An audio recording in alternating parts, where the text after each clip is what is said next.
राजधानी को दहलाने की बड़ी आतंकी साजिश नाकाम हुई। दिल्ली में जैश के 2 आतंकी गिरफ्तार किए गए।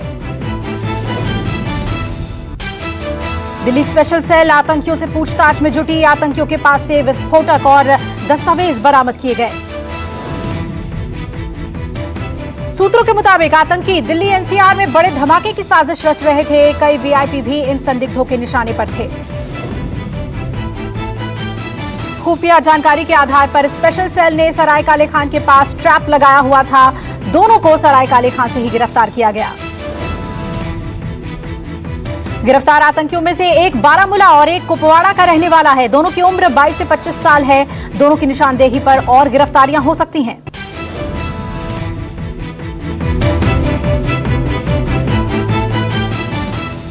कोरोना काल के दौरान 12वां ब्रिक्स शिखर सम्मेलन आज शाम 4:30 बजे वीडियो कॉन्फ्रेंसिंग के जरिए होगा। कार्यक्रम एलएसी पर तनाव के बीच ब्रिक्स सम्मेलन में आमने सामने होंगे PM Modi, Xi Jinping. BRICS देशों का यह सम्मेलन ऐसे समय में हो रहा है जब पूर्वी लद्दाख में भारत चीन में गतिरोध चल रहा है। दोनों देश सैनिकों को पीछे हटाने के प्रस्ताव पर काम कर रहे हैं।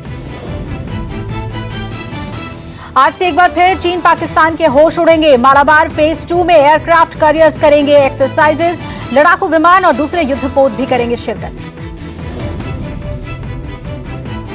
पहला चरण सफल होने के बाद भारत, अमेरिका, जापान और ऑस्ट्रेलिया भी नौसेनाएं एक साथ फिर अपना दम दिखाएंगी। आज से 20 नवंबर तक विक्रमादित्य और निमित्ज के अलावा दूसरे युद्धपोत, पनडुब्बी और लड़ाकू विमान नेवल ऑपरेशंस को अंजाम देंगे।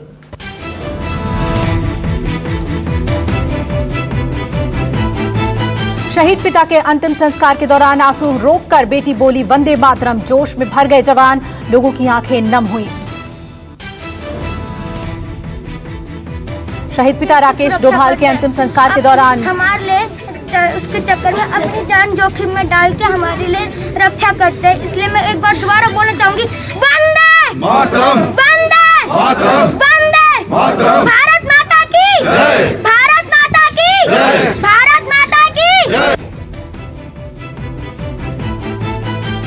बारामूला सेक्टर में पाकिस्तानी गोलाबारी में शहीद हुए बीएसएफ के सब इंस्पेक्टर राकेश डोभाल पंचतत्व में विलीन हुए। ऋषिकेश में सैन्य सम्मान के साथ अंतिम संस्कार किया गया।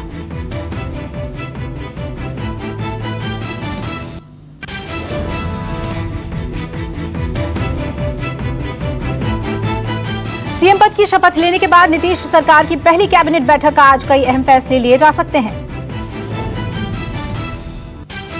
23 नवंबर को बिहार की नई विधानसभा का पहला सत्र होगा। सबसे पहले मनोनीत किया जाएगा प्रोटेम स्पीकर। सुशील मोदी पर नीतीश का बड़ा बयान। कहा, डिप्टी सीएम नहीं बनाने का फैसला बीजेपी का, उनसे पूछिए।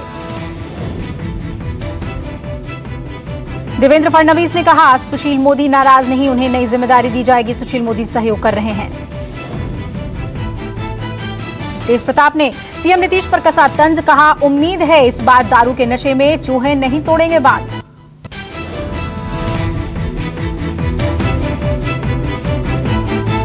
चार महीने बाद सामने आए प्रशांत किशोर। ट्वीट करके प्रशांत किशोर का नीतीश पर निशाना। कहा, बीजेपी ने किया मनोनीत, थके हुए सीएम के लिए तैयार रहे बिहार। छत्तीसगढ़ के सीएम भूपेश बघेल ने कहा, बंगाल चुनाव तक ही टिक पाएगी बिहार सरकार। नीतीश को शुभकामनाएं। नीतीश सरकार के शपथ ग्रहण पर तेजस्वी का तंज। कुर्सी की महत्वाकांक्षा के बजाय जनाकांक्षा को बनाए प्राथमिकता। आरजेडी नेता मनोज झा बोले, 6 महीने से ज्यादा नहीं चल पाएगी नीतीश सरकार। राहुल गांधी के पिकनिक मनाने वाले शिवानंद के बयान से आरजेडी का किनारा। मनोज झा बोले, ये उनका निजी बयान, हम कांग्रेस के साथ।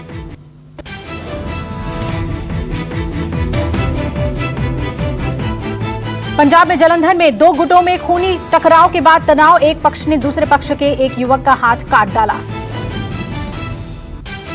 घायल युवक खुद अस्पताल पहुंचा, हालत गंभीर। पुलिस ने 2 लोगों को गिरफ्तार किया। बिहार के हाजीपुर में लड़की को जिंदा जलाया गया। लोगों का आक्रोश सड़क पर फूटा। पुलिस की दखल के बाद हुआ देर रात अंतिम संस्कार। छेड़खानी के विरोध में दबंगों ने केरोसिन डालकर जला दिया। इलाज के दौरान लड़की की मौत हो गई। शव के गांव पहुंचने पर लोग पुलिस वालों से उलझ गए।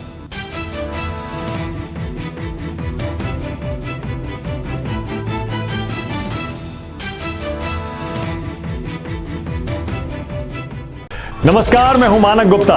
अगर आपको हमारा ये वीडियो पसंद आया हो तो इसे लाइक और शेयर जरूर करें और हाँ, हमें सब्सक्राइब और फॉलो करना ना भूलें ताकि आप देश और दुनिया की कोई खबर मिस ना करें। तो जुड़े रहिए हमारे साथ और देखते रहिए न्यूज़ 24।